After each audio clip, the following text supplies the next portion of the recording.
Hey everyone, it's your girl Pharmacy coming to you today with another video. It's a dreary day here in North Carolina and it actually just finished raining, so I have my desk lamp on to add some illumination to my situation. But I'm so happy that you're joining me for this video, and you all seem to really enjoy the videos where I'm sharing information, so I decided to do that again. Keep it going. Those are the easiest videos to make and to edit, so absolutely. And today's video, I want to focus on buying land, like some things, 5 things to think about, to be cognizant of if you have gotten to the point that you have decided you're going to get some land to farm. This isn't about whether now's the right time to buy land. This isn't about getting capital to buy land. This is for people who've made the decision that we're going to invest in some farmland. And so these are 5 tips that I would share with someone in that position. Now, if this is the first time to my channel, welcome. If you are a returning subscriber, welcome back.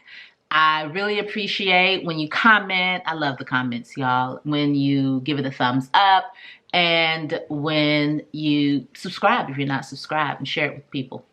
So anyway, let's get right into it. 5 tips that I would share with someone who is going to purchase farmland. The first thing I would say is to research areas that have farmland available. Of course, this is going to depend on how much land you're looking for. If you're looking for, a couple of acres or less, it may be easier, although more expensive, to look within urban areas if you want to do urban farming, although you can farm on a lot less than an acre. But anyway, if you want some acreage and you want to be able to produce at a higher scale, then that probably means you're going to move out from the city. So you're going to go out into rural areas. And I would say, check out a few. When I was looking for land, I looked at several areas and small towns and places I never knew about. And I would drive the distance just to see, like, how far away was it from my house? How far away was it from stores? Where was the nearest supply store, farm supply store, things like that. So you really want to do your research on areas that have the type of acreage that you're looking for. My second tip is to find a real estate agent that is skilled in agricultural land sales.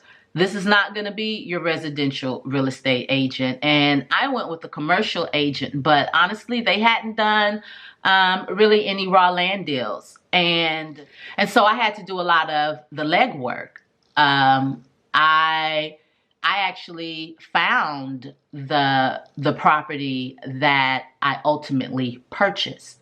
And I would encourage, even if you have a skilled real estate agent, learn how to go on that MLS and search properties yourself and look at other platforms that have property for sale, because there are things that even a skilled real estate agent might miss. But the reason you want a skilled real estate agent, someone who's done farmland sales before, is because they're going to think of things that you're not going to necessarily know about. Like, my real estate agent did not check to see if there was infrastructure in place. And believe it or not, that just wasn't something I thought about. I don't know. I assumed I was going to call the electric company and call the water company, and they were going to come and, do whatever. I might have to pay for some pipes. But I did not know that I was going to have a well dug. And it sounds crazy now, but again, I was going into this completely as a novice. So a skilled real estate agent is going to be able to think of things that you might not think of. Okay, now my third tip would be to make sure that you get soil tests done. And if there's a water source on the property, that you get water tests done. Like if there's a well, whatever.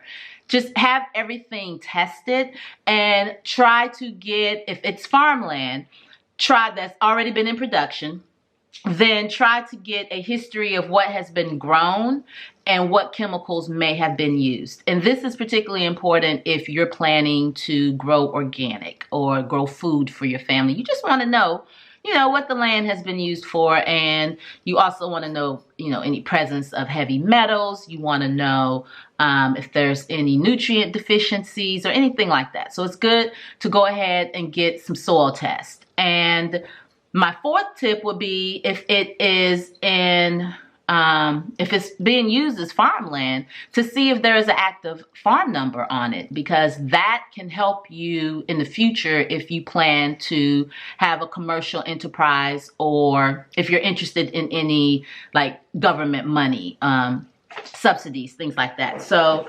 definitely see if there's a farm number on it, because the farm number stays with the land. It doesn't go with the farmer, okay? The farm number is a record of production on the land. So that can also be very helpful if they applied for anything.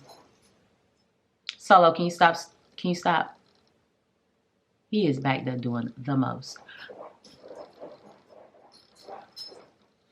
And fifth, I would say definitely experience the land at different times of day. Like see where the sun rises, see where it sets.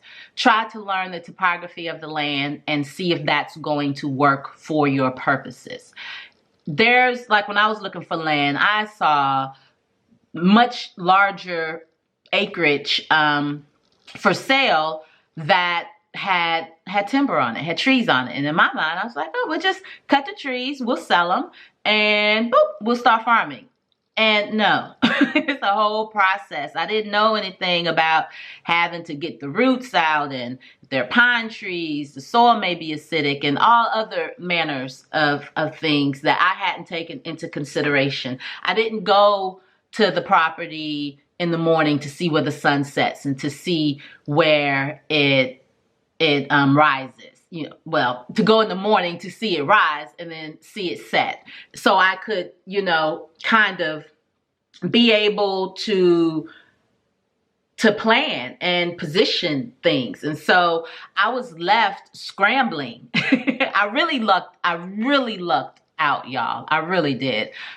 Things could have gone a lot differently. Fortunately, I do have a good intuition. And oh, you know what? That would be, that's a bonus tip. Listen to your gut. Don't make emotional decisions, but listen to your gut. If you feel like this doesn't feel right, or I don't know, the energy, like find some land that you actually, while you don't want to make an emotional decision, you don't want it to be completely impartial either. Like you should feel something when you look at your piece of land. You should be able to be like, yeah, that right there is my farm. Like you should be able to envision yourself and visualize. So, all right, those are my tips. I hope they're helpful. If y'all have some topics that you would like for me to cover, then please leave them in the comments. If I know something, then I'll share it. But if I don't know, I'll tell you, child, I don't know. If you haven't already, please like and subscribe. Definitely also consider connecting with me on another platform. And on that note, I'm going to close this video. Oh, wait, if you're interested in working with me personally on building a brand for boutique farms, then I'll have the info for my So Green Society in the description box. All right, bye.